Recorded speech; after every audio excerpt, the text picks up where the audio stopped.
Hello दोस्तों,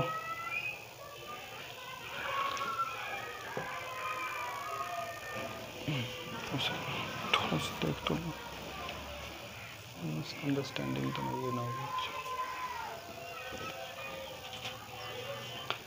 hello दोस्तों, स्वागत है आपका अपने यूट्यूब चैनल विलेजर स्टडी में। चलिए शुरू करते हैं। आर.एस. अग्रवाल मैथ का जो हमारा चैप्टर चल रहा था क्षेत्रफल का, उसका अगला भाग। तो चलिए, क्वेश्चन नंबर है 41। 41वें क्वेश्चन में क्या है, देखिए दोस्तों, किसी वर्गाकार खेत के चारों ओर 2 मीटर चौड़ा रास्ता बना है। यदि रास्ते का क्षेत्रफल 72 वर्ग मीटर हो तो खेत का क्षेत्रफल कितना है। देखिए दोस्तों, क्या है, इसमें एक खेत दे दिया है, ठीक है। यहाँ से हमें एक खेत दे दिया इस प्रकार से। अब हमें इसके चारों ओर 2 मीटर चौड़ा रास्ता भी बना दिया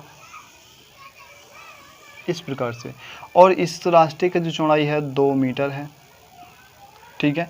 यहाँ पे भी 2 मीटर है और यहाँ पे भी 2 मीटर है, सब तरफ 2-2 मीटर का चौड़ाई है। और इस रास्ते का जो क्षेत्रफल है, इस रास्ते का क्षेत्रफल है वो 72 वर्ग मीटर है, ठीक है। इस रास्ते का जो क्षेत्रफल है वो 72 वर्ग मीटर है, और हमसे पूछा है इस खेत का क्षेत्रफल कितना होगा। या तो हम पूरे का निकाल दें और उसमें से इसे निकाल दें, ठीक है, तो हमारे पास क्षेत्रफल आ जाएगा। या फिर आप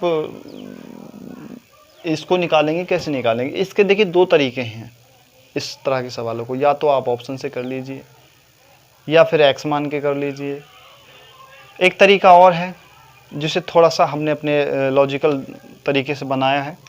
आपको कुछ नहीं करना है, उसमें थोड़ा सा सोचना है और सवाल को खटाक से आंसर दे देना है। जैसे देखिए, इस रास्ते का जो क्षेत्रफल है वो क्या है, 72 सेंटीमीटर, 72 मीटर है, वर्ग मीटर, ठीक है।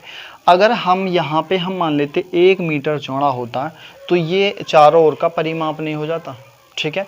अब हम इसका केवल पहले परिमाप निकाल लेते हैं, ठीक है। ये डबल परिमाप है, 2 का है, तो हम इसका कर लेते हैं 72 का आधा बटे 2 बराबर क्या हो गया, 36।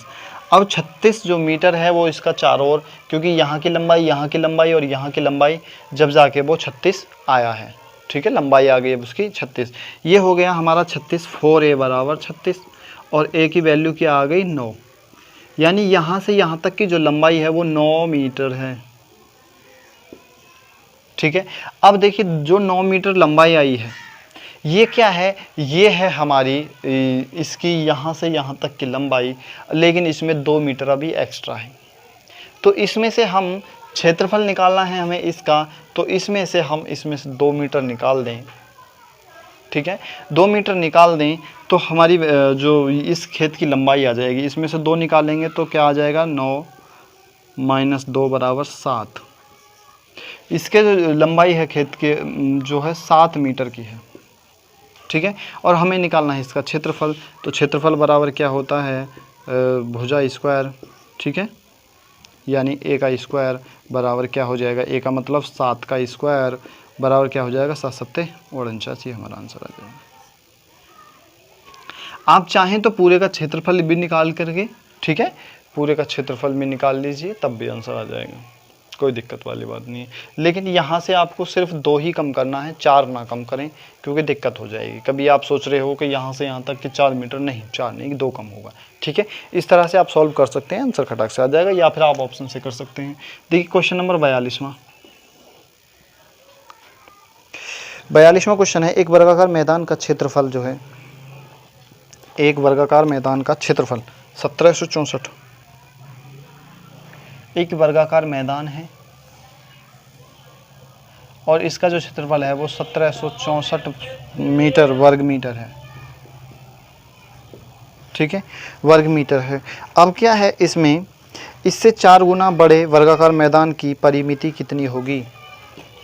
अब एक बात बताइए दोस्तों, इस वर्गाकार बड़े की 4 गुना बड़े की परिमिति पूछा है, परिमिति इससे 4 गुना बड़े, या तो आप ऐसे करिए, इसकी गुणा 4 से कर दीजिए क्षेत्रफल की, तो 4 गुना बड़ा हो जाएगा, और वो से रख दीजिए उसका क्षेत्रफल में, फिर भुजा निकालिए, भुजा निकालने के बाद फिर उसकी जो है 4 से गुणा करेंगे भुजा की जब परिमिति आएगी।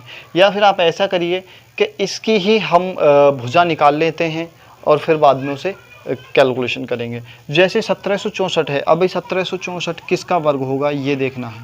बाद में 4 है, या तो 2 का होगा या 8 का होगा, या 2 का होगा या 8 का होगा, 2 गए।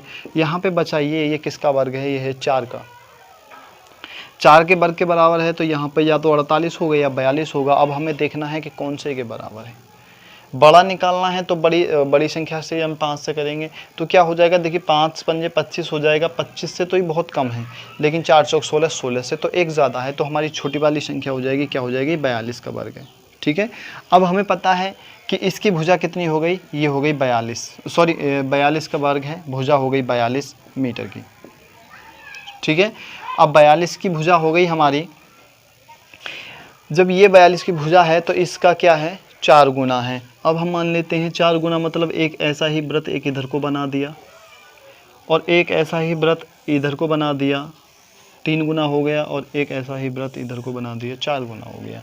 अब देखिए दोस्तों 42 की ये है, 42 की ये है, तो कितना हो जाएगा, 84 सेंटीमीटर हो जाएगा। अब भुजा कितनी हो गई, 84 मीटर, यानी कि ये 84 मीटर हो गई, ये भी 84 मीटर हो गई, ये भी 84 हो गई और ये भी 84 हो गई।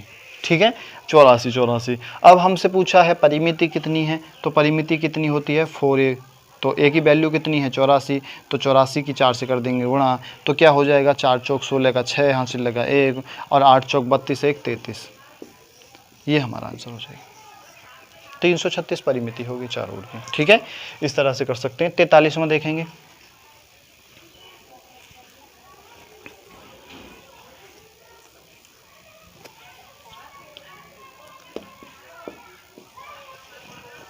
तैंतालीसवें क्वेश्चन में क्या है, एक आयत तथा एक वर्ग में से प्रत्येक की परिमिति 160 मीटर है। देखिए एक आयत है और एक वर्ग में प्रत्येक की परिमिति क्या है, 160 मीटर है। एक आयत, ये आयत हो गया और एक ये हो गया वर्ग। ठीक है, अब इन दोनों की भुजा, यानी दोनों की भुजा क्या है, बराबर हैं, यानी इसकी परिमिति कितनी होती है, तो 2 लंबाई प्लस चौड़ाई LB बराबर है 4a के। ठीक है, इसकी ये है L, ये है B और ये भुजा है A। ठीक है, ये दोनों की परिमिति क्या है, बराबर हैं आपस में। अब देखिए दोस्तों थोड़ा सा आगे और देखते हैं, प्रत्येक की परिमिति बराबर यानी 160 मीटर है। यहाँ पे दोनों की भुजा क्या है, 160 मीटर है। देखिए हम यहाँ पे 4a बराबर भी 160 है, इसके बराबर भी 160 है, तो हम 4a बराबर ले लेते हैं। 4a बराबर क्या हो गया 160, तो a बराबर क्या हो गया हमारा 40। ठीक है, हमारे पास एक इसकी भुजा आ गई, ये कितनी हो गई हमारी 40 मीटर की। ठीक है, इसकी चारों ओर भुजाएं क्या हैं 40 मीटर की। अब इसमें देखिए आगे दिया है, आयत का क्षेत्रफल वर्ग के क्षेत्रफल से 100 वर्ग मीटर कम है, आयत की लंबाई कितनी है। देखिए आयत का जो क्षेत्रफल है वो वर्ग के क्षेत्रफल से 100 मीटर कम है। अब यहाँ पे थोड़ा सा समझेंगे। अब देखिए इसकी भुजाएं हो हमारे पास 40 है, तो वर्ग का क्षेत्रफल क्या होता है, तो वर्ग का क्षेत्रफल होता है, वर्ग का क्षेत्रफल बराबर होता है भुजा घात 2 यानी a स्क्वायर, यानी 40 का स्क्वायर हो जाएगा, a 40 है तो 40 का स्क्वायर बराबर कितना हो जाएगा 1600। अब देखिए ये जो 1600 है, ये इससे आयत इसका जो क्षेत्रफल हो गया वो 1600 मीटर वर्ग मीटर हो गया, और इसका जो क्षेत्रफल है वो इससे 100 कम है, तो ये कितना हो जाएगा 1500 वर्ग मीटर। ठीक है, 1500 वर्ग मीटर। अब एक बात बताइए दोस्तों, इसका क्षेत्रफल क्या हो जाएगा। अब यहाँ पे थोड़ा सा समझेंगे, इसका क्षेत्रफल क्या हो जाएगा, तो इसका क्षेत्रफल, आयत का क्षेत्रफल क्या होता है, तो आयत यहीं पे लिख लूँ, चलो इसे मैं हटा देता हूँ। आयत का क्षेत्रफल बराबर होता है L गुणा B। ठीक है, लंबाई गुणा चौड़ाई। अब यहाँ पे देखिए लंबाई हमारे पास जो क्षेत्रफल है वो तो दे रखा है 1500। ठीक है, बराबर L गुणा B। L गुणा B की वैल्यू आ गई। अब यहाँ पे या तो आप इसे फॉर्मूले द्वारा सॉल्व कर सकते हैं, या फिर आप इसके 1500 के फैक्टर कर सकते हैं। देखिए 00 है, कोई बात नहीं, 00 है, 00 को छोड़िए, 15 के फैक्टर करिए। केवल कितने फैक्टर हो सकते हैं 15 के? हो सकते हैं 5 गुणा 3, केवल 2 ही फैक्टर हो सकते हैं। ठीक है, तो 2 ही फैक्टर हो सकते हैं, तो एक भुजा हो जाएगी हमारी 50 की और एक भुजा हो जाएगी 30 की, यानी लंबाई तो हो जाएगी हमारी 50 और चौड़ाई हो जाएगी हमारी 30 की। और दोनों को जोड़ा 15, 5 या 15, 1500 हो गया। दोनों की गुणा की तो क्षेत्रफल के बराबर हो गया। और अगर दोनों को जोड़ा तो 80। ठीक है, अब 80 दूनी होता है, यानी 2L प्लस बी बराबर क्या हो गया 160 के, क्योंकि परिमाप 160 था। तो 2 गुणा में है, इधर चला जाएगा तो ये 80 के बराबर हो जाएगा। अब यहाँ पे देखिए दोनों को जोड़ा 80 होना चाहिए, तो दोनों को जोड़ा वैसे भी 80 आ रहा है। तो क्या हो जाएगा हमारा क्षेत्र? इसमें पूछा क्या है 43 में आयत की लंबाई कितनी है, तो आयत की लंबाई है 50 मीटर। ये हमारा आंसर हो गया। ठीक है, कुछ नहीं था इसमें सवाल में। 43 में अब देखिए 44वां, एक वर्ग तथा एक आयत के परिमाप बराबर हैं। देखिए दोस्तों, एक आयत और एक वर्ग तथा एक आयत के परिमाप बराबर हैं तथा उनके क्षेत्रफल क्रमशः a वर्ग मीटर तथा b वर्ग मीटर हों तो निम्नलिखित में कौन सा कथन सत्य है? देखिए दोस्तों, इस तरह के सवालों में क्या होता है, जब आयत के और वर्ग के परिमाप बराबर हों, जब आयत के और वर्ग के परिमाप बराबर हों, तब हमेशा वर्ग का क्षेत्रफल हमेशा ज़्यादा होता है।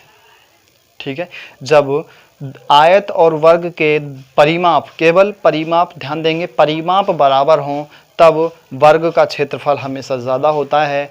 और अगर जब दोनों आयत और वर्ग का क्षेत्रफल बराबर हो, ठीक है, अब पहले परिमाप था, अब क्षेत्रफल बराबर हो, तो हमेशा आयत का परिमाप ज़्यादा होता है, क्योंकि आयत का परिमाप हमेशा ज़्यादा होता है। जब क्षेत्रफल बराबर हों तो परिमाप किसका ज़्यादा होगा? आयत का।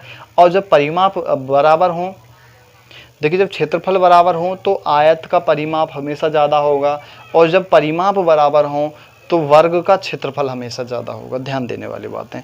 तो ये थे 45वां तक क्वेश्चन, हमने 45 तक करा दिए हैं। चलिए दोस्तों, मिलेंगे इससे अगले भाग में, तब तक के लिए धन्यवाद।